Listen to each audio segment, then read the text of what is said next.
Hi friends, ఈ వీడియోలో అయితే నేను ఒక హెల్దీ బ్రేక్ఫాస్ట్ రెసిపీని అయితే మీతో షేర్ చేస్తున్నాను. ఓట్స్ ఉప్మా. ఈ రెసిపీ కోసం ముందుగా ఒక పెనం తీసుకోండి. పెనం వేడయ్యాక అందులో కొంచెం ఆయిల్ వేసుకోండి. ఆయిల్ వేడయ్యాక అందులోకి కొంచెం ఆవాలు, ఉద్దిపప్పు, పచ్చని పప్పు వేసుకొని కొంచెం ఫ్రై అయ్యాక జీడిపప్పు కూడా వేసుకొని లైట్ గోల్డెన్ బ్రౌన్ కలర్ వచ్చేంత వరకు ఫ్రై చేసుకోవాలి.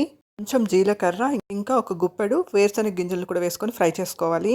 పచ్చిమిర్చిని వేసుకొని ఫ్రై చేసుకోవాలి. తర్వాత సన్నగా కట్ చేసిన ఉల్లిపాయ ముక్కలను కూడా వేసుకొని లైట్ గోల్డెన్ బ్రౌన్ కలర్ వచ్చేంత వరకు ఫ్రై చేసుకోవాలి. ఇక్కడ నేను చూపిస్తున్నాను ఓట్స్ని. ఈ ఓట్స్ని అయితే బాగా కడిగేసి పక్కన పెట్టేశాను.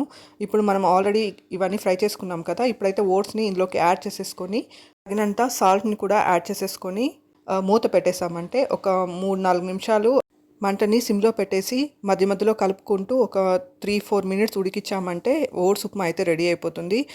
కొత్తిమీర యాడ్ చేసామంటే ఫ్లేవర్ కూడా బాగుంటుందన్నమాట. ఈ ఉప్మా చాలా హెల్దీ, షుగర్ పేషెంట్స్ కూడా చాలా మంచిది. ఇందులో ఫైబర్ అధికంగా ఉంటుంది. వెయిట్ మేనేజ్మెంట్ కూడా హెల్ప్ అవుతుందన్నమాట. ఒక అరచెక్క నిమ్మకాయని తీసుకొని ఇందులో ఈ ఉప్మాలోకి యాడ్ చేసామంటే పుల్లగా ఈ ఉప్మా అయితే చాలా టేస్టీగా ఉంటుంది.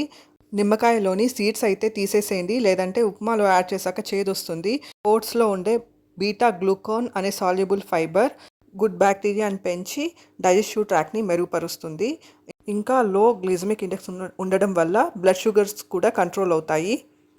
ఓట్స్లో ఉండే బీటా గ్లూకోన్స్ ఇన్సులిన్ రెస్పాన్స్ని తగ్గిస్తుంది, ఇంకా గ్లూకోజ్ని కూడా తగ్గిస్తుంది. ఓట్స్లో ఉండే beta glucan fibre bad LDL కొలెస్ట్రాల్ని కూడా తగ్గిస్తుంది అనమాట. దీనివల్ల చెడ్డ కొలెస్ట్రాల్ తగ్గి గుండెకు కూడా ఎంతో మేలు జరుగుతుంది. ఓట్స్లో ఉండే యాంటీ ఆక్సిడెంట్స్ బ్లడ్ ఫ్లోని కూడా ఇంప్రూవ్ చేస్తుంది. Thank you for watching my video. Thank you.